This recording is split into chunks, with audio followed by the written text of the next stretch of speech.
वतन से बाहर दूसरे देश में अपने प्रधानमंत्री को अपने बीच पाकर लोग काफी खुश नजर आए और अभिभूत भी दिखे।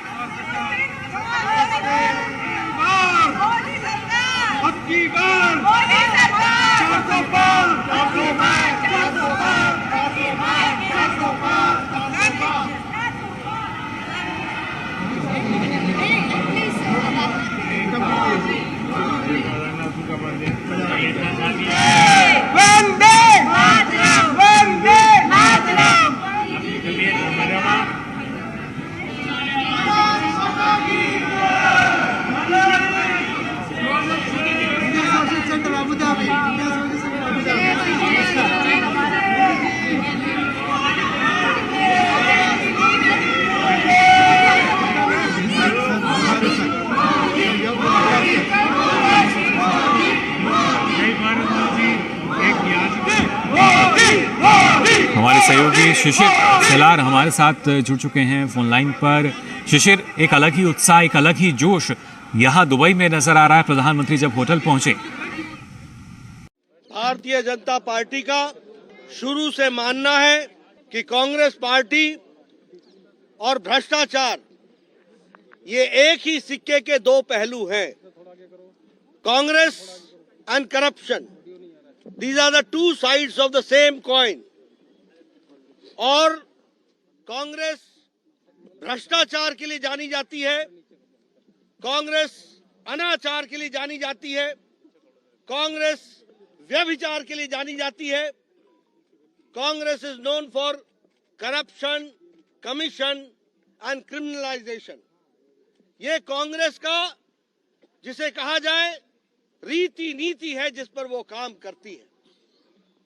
अभी अभी जो झारखंड के कांग्रेस के सांसद धीरज साहू के ठिकानों से जिस तरीके से पैसे निकल रहे हैं, नोटों की गड्डियां निकल रही हैं, आप सब लोगों ने तस्वीरों में ये देखा है कि किस तरीके से अलमारियों की अलमारियां विभिन्न स्थानों पर नोटों की गड्डियां, ब्लैक मनी, भ्रष्टाचार का पैसा, गरीबों का पैसा, मेहनतकश लोगों का पैसा जो चूस करके इन कांग्रेसियों ने इकट्ठा किया है, उसका जीता जागता प्रमाण है। और अभी तो गिनती जारी है, अभी तो स्कोर चल रहा है। ये पता नहीं ये काउंटिंग कहां जाकर के रुकेगी। और यह तो यह टिप ऑफ द आइसबर्ग है, यह सिर्फ इनका एक छोटा सा नमूना है। कांग्रेस आकंठ भ्रष्टाचार में डूबी हुई पार्टी है और ये बार बार आईटी, ईडी एजेंसीज इन पर आरोप लगाते रहे हैं। आज भारतीय जनता पार्टी, कांग्रेस पार्टी और स्पष्ट रूप में राहुल गांधी से पूछना चाहती है कि धीरज साहू के ठिकानों से निकला हुआ काला धन, उस पर उनको क्या कहना है। ये सोनिया गांधी जी जो ईडी, आईटी पर हमेशा कटाक्ष करती रही हैं, सेंट्रल एजेंसीज के बारे में प्रश्न उठाती रही हैं, आज हम जानना चाहते हैं, देश की गरीब जनता जानना चाहती है कि ये जो आज पकड़ाया है और जो मैंने कहा कि ये एक निमित्त मात्र है, यह तो शुरुआत है। और प्रधानमंत्री मोदी जी ने साफ कहा है कि हम किसी भी भ्रष्टाचारी को नहीं छोड़ेंगे, नहीं छोड़ेंगे। और कांग्रेस पार्टी के सारे लोग जिस तरीके से लगे हुए हैं, सोनिया गांधी और राहुल गांधी को जवाब देना होगा। और ये जवाब देना होगा, ये पैसा किसका है, ये गरीब जनता का पैसा कैसे लूटा गया, ये मेहनतकश की जनता का पैसा कैसे लूटा गया। और भारतीय जनता पार्टी मोदी जी के नेतृत्व में देश में इन सभी भ्रष्टाचारियों को जेल की सलाखों के पीछे डाल करके ही चैन लेगी। ये भारतीय जनता पार्टी का लक्ष्य है। आदरणीय मोदी जी ने जो आह्वान किया है उसको पूरा करने के लिए हम सब लोग लगेंगे और इनको जनता में भी हम इनकी करतूतों को बताएंगे और इनका पर्दाफाश करेंगे।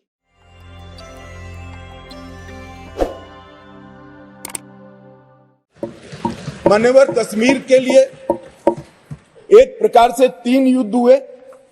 47 में पाकिस्तान ने कबालियों के नाम से आक्रमण किया। इसमें लगभग 31,779 परिवार पाक अधिकृत जम्मू कश्मीर से जम्मू कश्मीर में विस्थापित हुए। इनमें से 26,319 परिवार जम्मू कश्मीर में और 5,460 परिवार देश भर में फैल गए। वो पाकिस्तान के हमले के शिकार थे। इसके अतिरिक्त 1965 और 1971 में भी युद्ध हुए। उसमें और 10,065 परिवार विस्थापित हुए और कुल मिलाकर 48, 65 और 71 ये तीनों युद्धों में मान्यवर 41,844 परिवार विस्थापित हुए। ये विस्थापितों की स्थिति के बारे में मैं बाद में बात करता हूं, परंतु ये बिल है वो उनको अधिकार देने का बिल है। ये बिल उनको प्रतिनिधित्व देने का बिल है। आज वो लोग ऐसी स्थिति में नहीं है कि वो चुनाव लड़कर वहां की असेंबली में बैठ पाए। जो कहते हैं क्या हुआ धारा 370, कहां हुआ 5 और 6 अगस्त 2019 में ये हुआ कि इनकी सालों से न सुनने वाली आवाज नरेंद्र मोदी जी ने सुनी और आज उनको अधिकार मिला।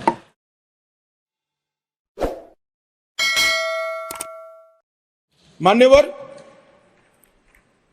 जब ये विस्थापित हुए तब देश के अन्य हिस्सों में, अपने ही देश में शरणार्थी बनकर उनको जाना पड़ा। दिल्ली, बेंगलुरु, पुणे, अहमदाबाद, चेन्नई, न जाने कहां कहां गए। लगभग वर्तमान के आंकड़ों के अनुसार 46,631 परिवार और 1,57,967 लोग अपने ही देश में विस्थापित हो गए। और इस तरह से विस्थापित हुए कि उनकी जड़ें ही अपने खुद के देश से, अपने खुद के प्रदेश से, अपने खुद के वतन से उखड़ कर रह गई। ये बिल उनको अधिकार देने का है, ये बिल उनको प्रतिनिधित्व देने का है।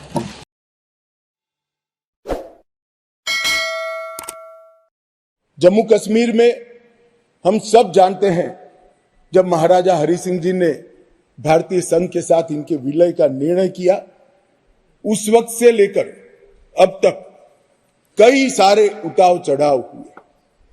80 के दशक के बाद आतंकवाद का एक दौर भी आया और वो बड़ा भयावह दृश्य था। पीढ़ियों से, सदियों से जो लोग अपनी भूमि पर रहते थे, अपना देश समझकर रहते थे, अपनी जन्मभूमि समझकर रहते थे, वो मूल समेत उखड़ गए माने। और किसी ने इनकी केयर नहीं करी, इनकी चिंता भी नहीं करी, न इसको रोकने का प्रयास किया। और कई बार तो मान्यवर रोकने की जिनकी जिम्मेदारी थी वो इंग्लैंड में वैकेशन कर रहे हैं, मैं नाम देना नहीं चाहता। और फिर कहते हमने कुर्बानी दी। आपकी कुर्बानी आंख माथों पर अगर दी है तो, मगर सटीक काम और सटीक उपाय और शक्ति के साथ वोट बैंक की राजनीति के बगैर उस वक्त उसको आतंकवाद को उगता हुआ खत्म करते तो आज उनको अपना प्रदेश छोड़ने की जरूरत ही नहीं पड़ती, ना मुझे बिल लेकर आज सदन के सामने आना पड़ता।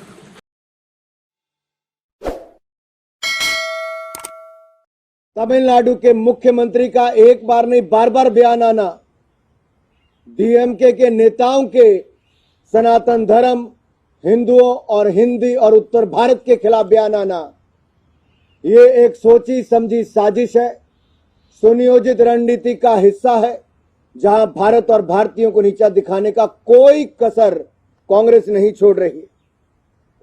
कभी ईवीएम को गाली दो, कभी इलेक्शन कमीशन को गाली दो, कभी हिंदी बोलने वालों को गाली दो। कांग्रेस उनके सहयोगी लगातार देश की आस्था और संस्कृति का अपमान करती आ रही है। मेरा सवाल श्रीमान राहुल गांधी और सोनिया गांधी जी से ये है कि ये देश को बांटने वाली सोच आखिरकार कांग्रेस क्यों ला रही। कभी आप जातिवाद फैलाते हो तो कभी क्षेत्रवाद फैलाते हो। जब जातिवाद पर आपको वोट ना मिले तो आप नॉर्थ और साउथ करना शुरू कर दो। आपके सांसद ट्वीट करें द साउथ, आपके होने वाले मुख्यमंत्री कहें कि तेलंगाना का डीएनए बिहार के डीएनए से अच्छा। आप उत्तर प्रदेश के लोगों पर बार बार प्रहार करें, आपके सहयोगी दल उत्तर भारतीयों पर टिप्पणी करें और आपके होंठ सिले रहें। ऐसी क्या मजबूरी है जो राहुल गांधी सोनिया गांधी जी की चुप्पी जरूरी है? क्यों नहीं बोल रहे? क्या सूंघ गया है? क्यों होंठ सिल गए हैं? क्या ये षड्यंत्र कांग्रेस के मुख्यालय पर लड़ा गया या इनकी जो गठबंधन की बैठक होनी थी इंडी अलायंस की, जो कमेटियां गठबंधन है, मैं उनसे पूछना चाहता हूं, ये अशोभनीय अपमानजनक टिप्पणियां जो कांग्रेस के सहयोगी दल कर रहे हैं उस पर पूरी कांग्रेस पार्टी चुप क्यों है?